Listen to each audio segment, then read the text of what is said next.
কপিটা রান্না হচ্ছে। বাঁধাকপিটা মাছের মাথা দিয়ে রান্না হচ্ছে। আর এদিকে কলাইয়ের ডালটা হচ্ছে, নামাবো। মূলো দিয়ে কলাইয়ের ডাল করেছি।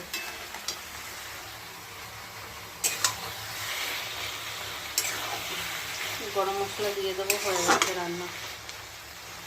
গরম মশলা দিয়ে দিলাম।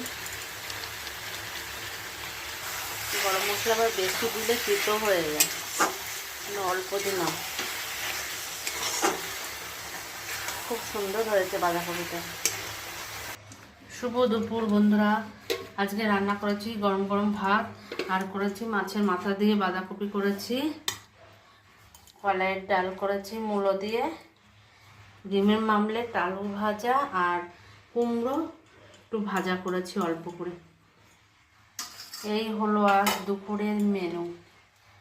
সবাই ভালো থেকো।